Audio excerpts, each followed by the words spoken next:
Good morning, everybody. Thank you for joining us for Exploring Economic Development with MEDC. My name is Meredith Harris, the Executive Director, and I am joined this morning by our moderator and Director of Communications, Jill Morin. Hi, Meredith. Hi, Jill. Good morning. It's a great Wednesday morning. We've already had a really busy day. We have had a busy day. We had our great executive committee meeting this morning. Mm-hmm. So economic development is on the brain, and we're really excited for today's guest, which we're not going to get to yet. But for all of you joining us live on Facebook and YouTube, hello. Make sure you comment so we know where you're watching from, what your questions are. And if you're watching this on the replay with WMCT TV, our information is right down here. So you can send us an email or give us a call with any questions, comments, concerns. Send them to Meredith. She'll get right on it. I don't even have a phone line here. Well, that's good. We'll keep it that way. It's kind of a good thing. So Meredith, tell us, let's recap about last episode. So we're really excited. So today we have with us special guest President of the City Council, Mike Ossing. And we're excited to talk to him today. We kind of talked a little bit about him last week with our guests. So we'll talk about Arthur Bergeron. Amazing episode last week, 2 weeks ago. Mm-hmm. He, one of the founders of MEDC, former city councilor, resident of Marlborough for many, many years. Mm-hmm. Just somebody that's been involved in economic development in Marlborough forever. Yeah. Great guy. So we had a wonderful conversation with him. We poked fun a little bit at President Ossing, so we're excited to have him today so we can continue to do that. But really excited to talk to him today about MEDC, the City Council, kind of what is our involvement with the City Council in moving Marlborough forward. So with that, I want to turn it over to City Council President Mike Ossing and welcome you to the podcast this morning. Hello, Jill. Hello, Meredith. Thanks for having me. Absolutely. Yeah. So tell us a little bit about yourself. You're also Marlborough born and raised, correct? Not born. So I don't get credit like our mayor does, is to say I was born in the hospital here in Marlborough. No, I was actually born overseas in Germany. No kidding. I didn't know that. Parents were in the services. Came back to Marlborough, though, a year and a half later. So I've been here for pretty long. 60 of my 61 years. So I'll call that pretty good. But it's still not a townie because it's not a... You weren't born here. Wasn't born here. But I did go through the school system. And awesome. They did me extremely well. I'll further that by going on. Yes, so Jill, we kudos. We should have pulled up. Oh, we meant to do that. Thank goodness you didn't do that. We meant to get your high school picture. All right, we guys, did. Keep an eye on our social media this week. We'll be sharing some interesting, really endearing yearbook pictures. Photos. Yeah. Absolutely. I had hair back then. I will mention. All right, so before we go, sorry, I'm really bossy. You already cut me off. Okay, I'm cutting you off. Go ahead. Okay. I just want to make sure that we say hi to the people that are joining us. So Andrea. Good morning, Andrea. Is joining us. Thank you. She says good morning. Rob Schlachter from the Marlborough Regional Chamber of Commerce is here. Good morning, Rob. Hi, Rob. And Karen is saying hello, Mike, and hello, MEDC. Good morning, Karen. If you're watching us, make sure you comment so we know you're here. And Rob says, hey, hair is overrated. Thanks, Rob. So don't worry about it. So we did cut you off. So went to Marlborough High School. How long have you been on the City Council? And I guess my question for you is tell us a little bit about the City Council for people who might not, be, I don't know, I guess not as in tune to what you guys are doing on a regular basis. Yeah, so I've been fortunate to be elected 11 times, so I'm finishing up my 22nd year on the City Council, and it's a hobby. I love it. I kind of directed my focus towards the finance end of things. But if you want to know a little bit about it, watch episode 1 of the Mayor's Government Academy. So I'll put a plug in for the Mayor's Government Academy. We have a session there that talks about the City Council, but the council does 3 things. We enact laws, we appropriate funding, and we approve special permits. Those are the 3 functions of the City Council. So enacting laws, or our city ordinances, approving money, the budget, setting taxes, and special permits. Someone wants to come in and wants something special from our ordinances. Those are the 3 things that a city council does. And so there's 11 city councilors, right? That's correct. 11 city councilors, 4 are at large, representing the entire city, and 7 are individual ward councils. We've divided the city up into 7 wards. Each ward's broken up into 2 precincts. So you have 7 ward councilors, 4 at-large councilors. Awesome. And they're elected every 2 years. Every 2 years. And it's an election year. And it's an election year. Right. So we'll see a lot from all of you guys in the next couple of months. That is correct. Which is great. Great. Karen says 22 years. Thank you. Yeah. All wonderful. All great 22 years, right? Well, I'm sure you're going to poke some fun in some of those 22 years. But yes, there have been some decisions that have gone well, and some that you'd like to look Try to back forget, on right? and say, okay, you learn from them and move on. So speaking of that, right? So there is one vote that we dug out. We went back into the archives to take a look. Mr. Bergeron last week talked a little bit about the hotel tax and kind of the origins of MEDC and how the funding comes to fruition. Did you vote for the funding?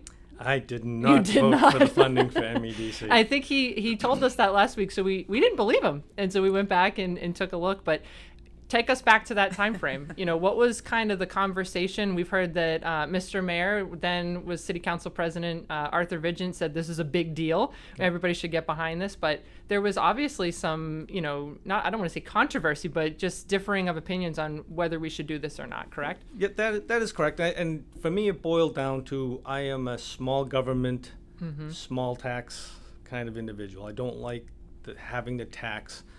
Recognizing taxes are necessary to do government, but to put another tax on, I was not in favor of. Sure. But when I look back, Which I can appreciate. But when I look back at that decision, I say, if I knew now what I didn't know then, I would have voted for for it, because it has been a windfall for the city of Marlborough, the Marlborough Economic Development Corporation. I mean, it's just evolved tremendously, and I still think we're one of the envy of the communities in the Commonwealth. I'm not just agreeing because I'm the executive director of the organization, but talking to other economic development professionals, not only in Massachusetts, but in New England and across the country.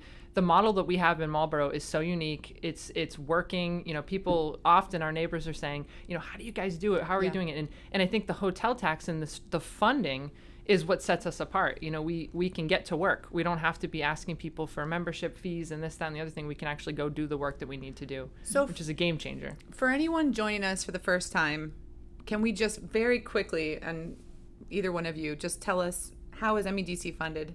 Yeah. Just really, really super quick.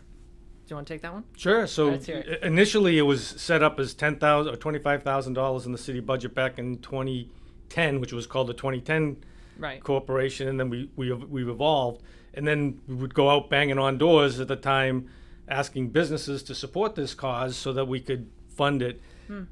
The business community actually came to us and said, "Hey, as a business community, and this is the hotels, and great job by Rich Tomanek and the hotel owners said, hey, we're okay if you put on an extra 2% rooms tax on anybody that stays in our hotels, and that money will then go to fund economic development." Right. And it has been I'm to this day still amazed at the success that the funding has provided, the opportunity. I mean, the funding is one thing, but then you need the talent and the people to go out and drive and actually bring the businesses to Marlborough. And that's the unique aspect of MEDC that other communities just don't have. And it from speed of permitting, business friendly climate, and why that's important. It helps stabilize and maintain a tax rate that we compete with anybody in the surrounding area. That our taxes are lower. Residential, the commercial gang may not be as excited about it, but residentially, they can't compete with us, and it's great. Well, we talked about it this morning, and I think Jill and I have actually been struggling a little bit over the last 2 weeks or so during Economic Development Week, trying to come up with little short clips and trying to explain this. Expanding the pie, right? And I get it, I understand it, but it's hard to put it into words. And so a lot of the goal of this podcast is to try to explain it to people, to understand, and to kind of put it on a level where it's not complicated. And Michael Murphy this morning actually, had a great quote that I thought it clicked for me a little bit, talking about people coming into your restaurants and people spending money in your community. That can very easily translate to additional firefighters in your community. That's the money that's going to pay for additional services. Those are some of the benefits that you see for companies coming in and increasing the revenue that's coming into your municipality. And at the end of the day, that's what we're here to do, right? That's right. Yeah. So, all right, the MEDC, we're now in existence. Forget it. The vote has taken place. We've won you over, I think, which is great. So how often, or most often, where do we intersect, right? So I think that's important for people to understand kind of how we work with the city council, with the mayor. Often pre-COVID, now we're virtually, but I was at city council meetings for urban affairs most often, sometimes for finance. Those are kind of the two big ones that were with you guys. But in your words, or in your view, what is the benefit of MEDC to the city council, or how do we interact the most together? Sure, a couple easy ones. So first is zoning changes. So if we want to change the zoning, whether it's Donald Lynch Boulevard or the downtown village or Route 20 East, we use MEDC to funnel resources to help us facilitate what that'll look like. So that's one. Bringing the businesses, whether it's through TIFs or just businesses to Marlborough. Not every business, I want to make sure everybody's clear, not every business, and there's many of them that come to Marlborough, do not get a TIF. It's only a handful. Right. And they've got to meet special criteria for that, and I'm sure we'll talk about that later. Right. But bringing those businesses into Marlborough is extremely important. We want to keep our office parks and business industrial facilities full. And other towns struggle. We've made it simple or convenient to have office. Why does a BJ's want to come to Marlborough when our tax rate is higher than Westboro? Right. I mean, there's advantages to coming here that they see, and so we want that revenue from the businesses to come in, because ultimately it helps lower the residential end of the tax burden and allows us to get a new elementary school, a new library, a new fire station that we're talking about, without going for a Prop 2.5 override, or without raising taxes to some. We've been able to do all these things and still have steady, predictable, adjustable tax rates that are lower than our surrounding communities, and that's really testament to the council, MEDC for the foresight of getting businesses in here, the mayor and his department heads to work with it, to let the permitting process go through efficiently and effectively. And again, it's a team effort. I can't put it's this individual, but MEDC is the focal point.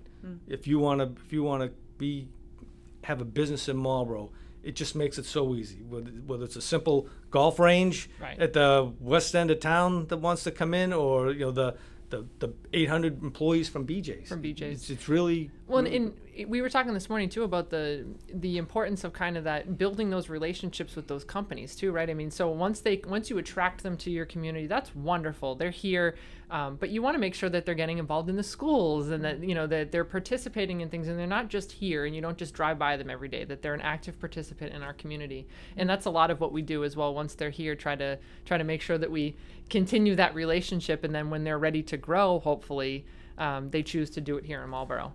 So there's a lot of benefits to bringing them in, but that's just a few. Right. No, having the Boston Scientifics, the SciTechs, the Hologics, Quest, having them in our city, being able to work with the schools, to do mentorships, partnerships, training, STEM programs. Right. I mean, it's just dynamic. It's dynamic, but you'll see that as our students work through the school system, and it gives them opportunities that they wouldn't normally have in a city or town that doesn't have that luxury afforded to them. Right. Absolutely. I've got some. Do you have a comment? I have some comments here. I just want to make sure that we say hi to you. Ryan, I'm not sure if Ryan's joined us before, but Ryan is saying good morning from the mayor's office. Hi, Ryan. Ryan is the new employee in the mayor's office. Welcome. Thanks for joining the podcast, and happy to have you. He's also a city councilor. He's also a city councilor in the town of Raymond, city of Raymond, and doing an excellent job down there. So thanks, Ryan. Thanks for joining us. And we've got Joanne joining us and Dottie joining us. Happy Wednesday. Good morning. Good morning, Dottie. Karen says, thank you for the work that you do to keep our taxes low. Yeah. I've got to say, as someone, I grew up in Marlborough. My dad lives in Marlborough. And before we purchased our home in Clinton, which is where my husband's from, so I'm not betraying Marlborough. It's just my husband's a townie there. And know that feeling, so that's okay. Free babysitting for our situation. But I always had the perception that taxes were unbelievably high in Marlborough. Not the case. And I think I've just heard that from like my parents maybe 10, 20 years ago. Because I mean, I'm 37 years old. So I've always heard that Marlborough is expensive to live in because of taxes. But we did a breakdown this week. It's not the case. Not at all. And if you look at the table too, it's not only low, but stable. And I think that's the whole goal, right? Yeah, because if you watch some of the surrounding towns, their taxes adjust or swing wildly. Right. Going up $400, $500, $600, and we kind of tried as a council within the mayor's office to keep it as a steady, predictable. I call them adjustments because the taxes they go down only if the budget is really small, and we got some windfall for local receipts or cherry or state aid. So you want to keep the taxes where people can predict them, Right. and make it attractive here. And what I call the double bonus portion of the program, the services supplied by the city of Marlborough far outweigh any of the surrounding absolutely. communities. I mean, you can't touch. Absolutely. Again, I'm prejudiced. I'll say No, that right now, but I I'll have to put it pay up for my against. trash stickers Pay every for what? week. What's that? Exactly. And it's always like, Sunday night when we're getting ready for the school week, and I'm like, oh, I got to run down to Cumbies to go get trash stickers. Or But- I Yeah, we can't don't get have to my worry trash about that back in up. Marlborough. It's great. But you do pay for the Sure. you do pay for the trash, but it's built into your Sure. tax rate, Right. right? And And so- it's still lower. Which is and though. it's still Right. lower than Right. this. Their other communities Right. higher taxes and have to pay for Right. their trash. Well, and we mentioned this last week, but I think it's important to always mention it, that just because the tax rate might go down doesn't mean that your tax bill will go Right. down either. That's not always the case, right? Can you Oh. speak to that a little bit? Yeah, Yeah. absolutely. So I call it my A plus B plus C equals D formula, Love right? that. So I try to make it as simple as I can. You take the budget Right. plus any local receipts, and local receipts are your water, your sewer, your excise tax, your marriage license, your dog any license, fee, yeah. building fees, any fees the city collects. Yeah. So that's the second part. And the third part is called the cherry sheets of state aid. Those three items, I got that backwards. The cherry sheet, state aid, the local receipts, and the taxes have Yep. to equal the budget. Right. So we set the budget in May. So we do a little backwards. We set the budget, haven't figured out how to pay for it yet. Right? Then in Wonderful. November, we try to figure out how to pay for it. And then you pay for it by subtracting, so $174 million budget. State gives us about $37 million. Local receipts are about the same. So we're looking to raise about $110 million to pay for the budget. So that all goes to taxes. Yeah. So there's about 13,000 taxpayers. 11,000-ish or so are residents. And that's the pie, right? That's one of the your pies, pie, right? So right. so these 13,000 tax bills that get sent out in the city of Marlborough have to make up that portion of the equation to Right. cover the budget. Right. And so we have to balance. So our goal is to try to keep the residential one as stable as possible. Same thing with the commercial side. And without losing everyone, assessed values then go Right. mess things up. And if you're watching or trying to sell a house, right now it's a market's great crazy. time to sell a house. The challenging part is that means the assessed value of your house, because Is they're going based up. on sales, end up increasing. So Right. your assessed value of your house Goes up. goes up. But So your bill goes up. But I think, okay, so just to round that out, right? Yeah. So the pie, right? Here's the pie that needs to be paid for. Then here's the people that are going to be paying for the pie. And if there's more companies that are helping offset that burden, the slice that each resident is going to pay is smaller. there you go. Right. You've got it. Jill, You- ding, ding, ding. I you- think we did it. But that's the important part of the economic development equation, because yes, we bring in residential units. There's a Right. complex or two, or maybe a subdivision or two, but not at the rate of which you can bring in commercial or Right. industrial facilities that can help, and they bring in a lot more tax revenue. Right. And so And they're fees, taxed at a too. higher rate. And they're taxed. That's the thing that I think a lot of people don't understand. right. Yeah. Or don't remember from economics classes in high school, which I know I took. Well, not every split tax rate. Not every city and town Has one. has one. I mean, and Northborough, I think, is a single Right. single rate. If Marlborough's tax rate right now, it's 14 and change for the residential, 24 and change for commercial. Commercial, If we had a single tax bill, a single payer, everybody pays the same amount. It'd be about a little over $17. So, which would dramatically drop the Right. commercial Bills. bills, but dramatically rise the residential. Right. I would not be sitting in this chair Sure. at that point in time Right. if that were to go Right. through. I mean, that's just, it's been set up this way. And again, the goal is steady, predictable Predictable. adjustments Predictable. so That's the that key. you can plan for something so Right. that you don't have wild swings in your tax bill. Which Yeah. nobody wants. No. No.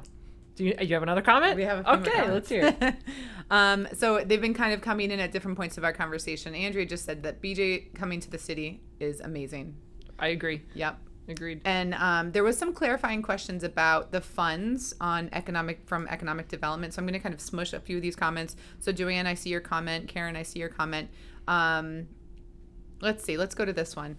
What efforts from the city council should I be paying attention to or getting involved with so I can feel invested? And a follow-up comment on that is that Karen's saying that I see a lot of conversations happening on the residents' Facebook page, but they don't ever really tell us how to get involved. That's a great question. You want to take that, or do you want my You 2 can cents? start, and I'll be happy to follow. Yeah, so I would I also see a lot of those conversations that are taking place. There's a lot of information out there, and I want to talk about this a little bit in terms of BJs as well, and we can get to that. But the best way for people to get involved, watch the meetings, right? And or go to the website, look at the meeting minutes, reach out to your counselors. You guys are all readily available and accessible to answer questions. And a lot of times the comments and the stuff that's out there on the internet is not always factual. So it's important to remember that. I mean, we just went through this with the BJ's TIF. There was comments I was reading in some of those pages that it just simply was not true. And I want to get to that in a few minutes because the BJ's TIF, there's been a lot of conversation about it, a lot of discussion about it. But I think at the end of the day, a lot of people don't understand exactly how the TIF works. Yeah. So we'll get to that, but I'm going to let you answer, is there anything else people should do to feel invested or to get involved? To get involved, yeah. Well, to get involved, you can pull papers starting last week. You can feel if you want to run. Now's the time to do it. The really watch the meetings. I can just to get a feel for how things work. Now, granted, some of the stuff moves quick, but all the agendas are online. Yeah. The city website, you can read them all.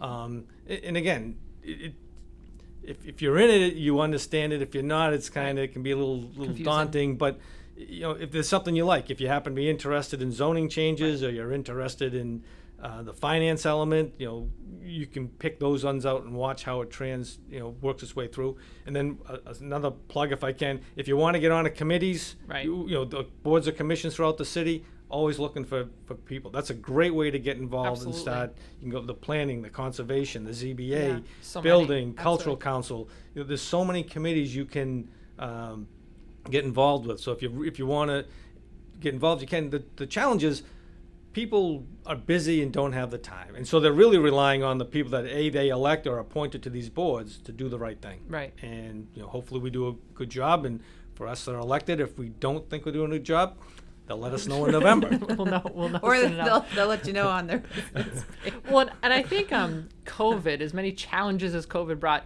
one of the beauties of it was that everything is so readily available now. I mean, you can watch the city council meeting from Monday night and then go and watch the site plan review committee meeting on Tuesday. You can follow these projects all the way through.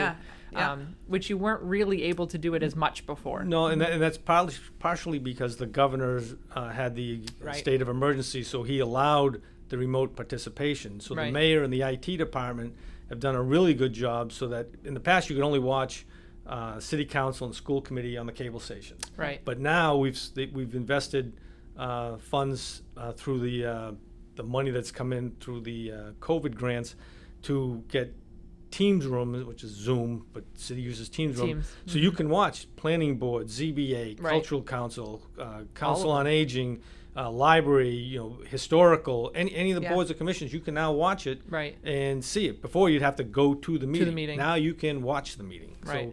So and I think the watching part will continue. Which is great. I agree. Which is great. Yep. Yeah. You had another one? Was it from Joanne, I think you said?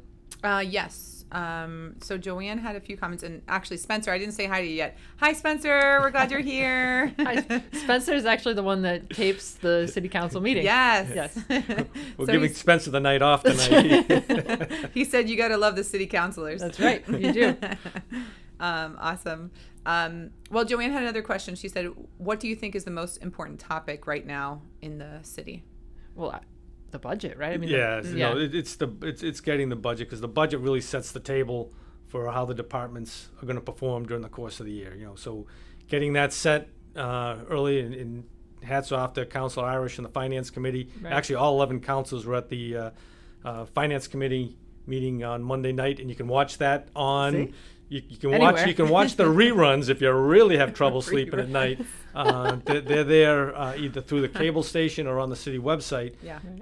But they did a real nice job asking questions of department heads and ultimately approved the budget, which will now be presented great. To the council for the full council. We'll also have a public hearing next Monday night. So if you want to comment Right. on the budget, you're allowed to do that as well. That's awesome. All right, can I get into TIFs now? Well, I guess. Keep your So- comments coming, guys. Yes, keep them coming. ahead. Excited to answer Yes. questions. And so I really want to talk to you about this, not only because you've got the finance background, you seem to really understand the mechanics. I think people sometimes don't understand the mechanics of a TIF, and we're constantly battling this. Is it on all the taxes that come in? Why are they getting a tax break? Why aren't they paying any taxes? And I think it's important for people to understand that it's only on the improved value. And I can say that, right? But what exactly does that mean? And I think we have a graphic that we're going to throw up at some point. So we're going to take BJ's as the example. That's the one that everybody's been talking about. So BJ's is coming in. They're putting in an estimated $36 million into the campus, which is an existing building in Marlborough, bringing 800 on-site jobs, actually going to be more like 1,100 jobs, from day to day. Those people are going to be eating in our restaurants, shopping in our places, staying at our hotels. They're going to be stimulating our economy. Out of that $36 million that they're investing in the property, the $8 million garage is the only piece of the project that is increasing the assessed value. And the assessed value increment is only $1.8 million. So the savings that they're receiving, the TIF, is only on that $1.8 million. That is correct. Right? And Yep. so, what are your thoughts on that? What is the benefits of that, and how do we make sure that people understand how it actually works? So we have 2 hours, right? No, we have 15 minutes. So I guess that's the most common question I get asked is, hey, why are you giving some outside company a TIF? I'm a homeowner. I want to put in a garage on. Why can't I get a TIF? Right. So the simple though not popular answer is the legislature has set it up as a business attraction tool, not a go upgrade your home. It doesn't do it. Of course, not a popular answer. Right. All right. But the reality. But the reality is, it's only available to businesses that come to cities and towns. So over the course of time, what have we had? Maybe 30, 40 TIFs, I think. I mean, only maybe 10 are active right now. They've served the city extremely well. Right. I mean, again, the trade-off for the city is the relief in some of the future taxes on the new growth part is offset. Do we see it's offset by the improvements to the facility, the people that come into this, and how many jobs are you bringing in? Right. And do we see that we're going to get return on that investment or that tax relief over that period of time? And unequivocally, the answer has been yes. I mean, the city has done extremely well. But the press, I should say the press, social media will tell you that, hey, they're giving money away. Haven't given a dime away. If you want to use BJ's as the example, that's the hot topic. That site pays $1 million a year in taxes. They will continue to pay $1 million a year in taxes. Oh, hold on. You're frozen. Oh. Uh-oh. Meredith, fill time for 2 seconds. Well, so, and I think sometimes people don't understand that the money that goes in, the money that's invested, doesn't always translate to the assessed value change either, right? So you put in $36 million, and the only dollar amount that actually qualifies for the TIF is that $1.8 million incremental assessment change. Right. And the other piece, too, that I think people sometimes don't understand is the reason that companies often apply for the program or want to be involved in the program is this state tax, the investment tax credits, which is on per head that they're adding in terms of jobs, right? So a lot of times when a company is looking at the EDIP program, they need the municipal buy-in almost in order to kind of pass go and go on to the state portion of the program. No, that's correct. Am I back on camera there? Yes, He's back. Okay. You're back. He's back. Apologize for that, folks. Sorry, guys. That's another camera I've broken. I'm going to talk to the makeup artist somewhere. But back to the TIF. City wants to get jobs. Yep. Because the jobs now feed hotels, restaurants, small businesses in the community, gas stations, bar. You pick it. the people coming in now support that. And then the exchange is we're going to give a tax relief to the new portion. So that $1.8 million garage. So for those of you out there with a calculator, that's a $44,000 a year tax bill on the garage. We're going to give some percentage of that over 20 years relief. Right. All right. So you ask yourself, is the trade-off to bring 800 people into the city of Marlborough, and then it's remember, corporate headquarters means everybody's going to fly into Marlborough when they start flying again. Into Marlborough, stay at our hotels, eat in our restaurants, use our local businesses throughout the city. Yep. And ask yourself, is that a fair trade-off that we see a return on our investment? Right. Unequivocally, yes. Well, and also they're paying permit fees. I mean, there's so many things, right? Okay, so now in addition to the $8 million garage, they're upgrading their facility. They're paying a $25 million upgrade to the facility that they're moving into. That comes out to somewhere over $300,000 in fees. Right. Remember, get back to that equation. Your local receipts plus the state money plus the taxes equal the budget, or the local receipts. One of those is building fees, right? So you're getting the building fees portion in. Right. We'll continue to get the taxes that the facility currently pays. That does not change. This is tax money that we don't have. We never had it. Well, and I think that's what people do. So you're going to continue to get the same amount all along, whether they come or they don't come. Yep. If they do come into the community, the taxes increase, and then at the end of the TIF, you're going to get the full value. If they never came, you would continue to get that base level. So let's play this out and assume BJ's for some reason pulls out in 2 years. Yeah. Don't want them to. I want them here for I want them here for 40 years. Right. I mean, but just say, for example, they leave, and I have a great example where it did happen. But we'll just use it. So they've spent $8 million on a parking garage. They now leave. TIF goes away. Yep. That parking garage now gets assessed at its full $44,000 value. They're forever. going to pay it. Forever. Yeah, that's being paid. It just goes on. A good example over on Crowley Drive, which is up by Assabet Valley. A company came in back in 2014 for a TIF, LFB Manufacturing, right? Yep. Built a beautiful building. We gave them a TIF. I think it was a 15-year TIF. Beautiful building. Pulled out. Yeah, they didn't come. They never came in. So prior to them getting here, they paid $10,000 a year for property taxes because there's no building. They built the building. Those taxes are now $100,000 a year. And we're collecting that regardless. And we're collecting that to this day. Right. All right. And good news is resilience. The company's moving in there now. They're revamping it. So we're going to get even more tax money when it comes in. But the city did not lose a dime. Right. On that property. And the TIF was based on relief when jobs came and they filled it up. Well, we got the building part. They never, but they never filled out their end. But the city made out, but that's what gets lost in some of the translation. So I mean, I hope, and I'm happy to talk to anybody that wants to. And it's complicated. Well, the state doesn't make things simple sometimes. But, It's shocking. But again, it's an economic development tool. Cities and towns can use to help stimulate.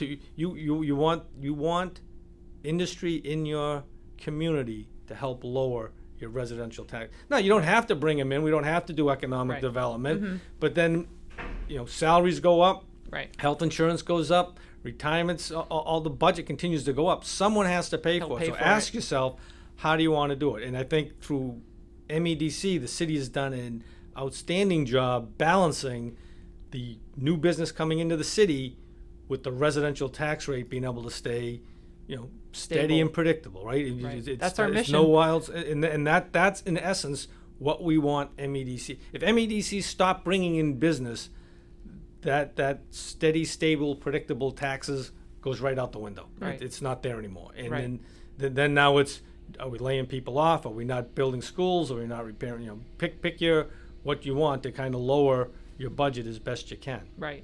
So that's a lot of information. Yeah. So that's sorry good. No, I love how you broke it all down.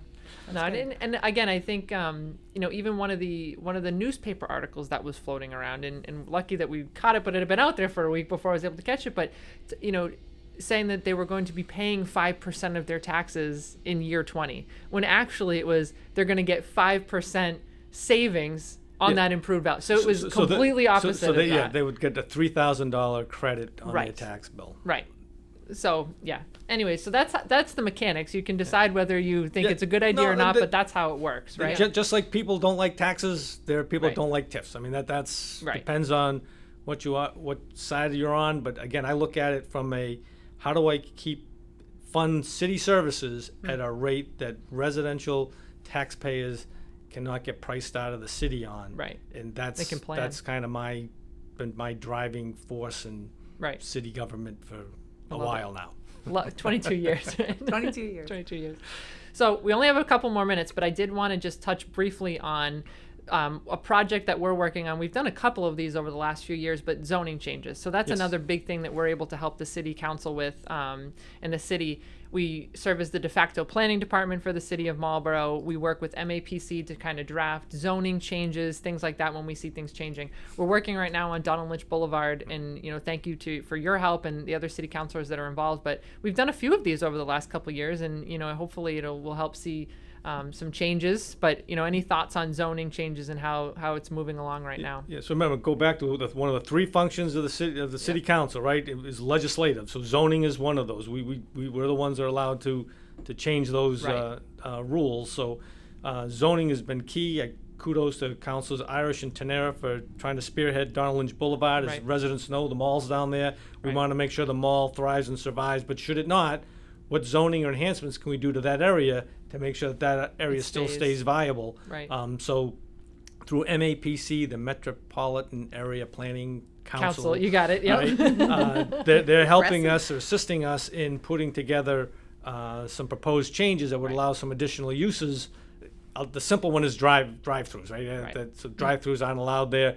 Should we be able to set it up so that drive-throughs can be allowed there? I mean, that's a simple one. But we're looking at those type of changes. We've engaged all the owners from the sports center to the Right. mall to all the businesses in between to provide us their input and thoughts. We've had public meetings so the public can participate, and we'll continue to take Continue it. to do that. But when it gets to the point that we want to change something, it'll get submitted to The city council. the city council, and then there'll be a public meeting or public hearing where the city residents can then weigh in, whether you're commercial or residential. You can weigh in and Right. give us your thoughts before any decision is made on if that's a valuable zoning change or not. Well, and I think it's been useful over the past couple of years. Like we did the neighborhood business district a few years ago when we were looking at Lincoln Street and how do we really revitalize that area of the city? How do we, less restrictions on things, increase density, things that we're looking for. Donald Lynch Boulevard has been all about, post pandemic and post, Amazon taking over the world almost. When we're looking at the mall, we need to make sure that the city is positioned for future viability of that area, right? I mean, that's such a booming spot in the city with the sports center and all those things. We want to ensure that we're protecting that asset down there. And I try to remind the councils, this is our crystal ball time, right? I mean, we've set up, the downtown village district, the new neighborhood business district Right. on Lincoln Street, Route 20, the Wayside district. These don't come to, we've had the downtown village district now for about 6 or 7 years. All the nice projects that we wanted on Main Street and all Right. still haven't materialized. Right, They're right. in various phases Right. coming. But again, just because you make the zoning change, it's Doesn't not mean- an right. instantaneous change. So you've got to have some of the patience and some of the long-term vision to say, this is where we want Right. the city of Marlborough to look like. And Delayed gratification, right? yeah. Usually most of the councils aren't on the council when these things come to fruition. But you hope they all come out and work well. I know we were just saying that this morning. Some of the downtown projects, a lot of the council, it's totally new faces, Right. that weren't Right. involved back then, and so it's interesting to see how it takes Yep. time, but it does take time. I got a funny comment. Sorry, from Karen. Say Metropolitan Area Planning Council 3 times. No, thank Ooh, you, Karen. Wasn't there another word in there or no? No, that's No, it. that- That's the one. So, all right, one more question for you before I let you go. And we asked Arthur Bergeron this last week as well. But since you've been around for a number of years, you've seen a lot of changes. You've seen a lot of the projects that MEDC has done, but even before MEDC. Is there one project that sticks out in your mind that was in economic development that is either the most transformative or just one that you think was kind of a model project or something that sticks out to you over your years of living here in Marlborough as something that was a game changer? Well, it facilitated economic development because it wasn't pretty at the time. But Yep. the upgrades to the east and westerly treatment plants. Again, it's Okay. not a sexy topic. Not at all. But the $80 million that we invested, or Yep. $40 million that we invested into those treatment plants to allow the city to grow has been, now, again, not a sexy vote on a sewer project, right? But important. having that Yeah. to allow residents to be hooked up to sewer, to have clean Right. water and sewer systems available Yeah. to the residents. It's one of those infrastructure ones that you almost need need it. to have that facilitated all Right. the development. Right. I mean, you touch on Apex and all Yeah. the highlight. They're great. I mean, but But none they're of those they're not happen. here Right. if we don't make those changes. Yeah. And Well, and I think we're thinking about that too in terms of long term. Marlborough is a platinum level bio-ready community, and we're talking a lot about manufacturing and biomanufacturing. That's the hot industry right now, and really trying to think long term about making sure we're prepared for that to come into the community and make sure we have the right infrastructure. So that is an interesting take. So Arthur said the sports center. That was his number one game changer, was the sports center. that, again, it's there, but they could only expand Right. when we had the of facilities this. to allow them to expand, to go from 2 rinks to 4 Right. to 8, 6 to 8 to 10. So, Right. but no, I would agree. I mean, that the Huge one. sports, I mean, that kind of spurred the whole tourism, Right. sports industry. Absolutely. With 4 Kicks, the William Street parks. Right. I mean, they're just bringing in people into the community, and Spending those dollars. well, I mean, we're here to kind of make sure that the funding can keep people Right. with the services they want Right. at a price they can afford. So that's kind You've of heard it here first, folks. And a good wrap up comment Let's hear it. from Joanne. Every resident should watch this. I 100% agree. Love Feel it. free to share. To share, exactly. Yeah, so on that note, I think we have to poke fun at ourselves as well, Jill. Last week we made a big deal about how it was episode 8, and oh my gosh, Episode 8. this was actually This- episode 8, so we want to invite people to join us for episode 9 next time. Yep. Really excited and want to thank you, President Ossing, for joining us today. Thank This was a you. really great conversation, and I guess the last plea to anybody watching, if you have follow-up questions, don't hesitate to ask them. We're here, the council is here, they're Yep. happy to answer your questions, and look forward to continuing the discussion. So. Christian just joined and said, "Great job, President Ossing." Thank you, Councilor Christian's the Dumas. best. Yes. Awesome. Well, thank you, everybody, and have a wonderful Wednesday. Bye.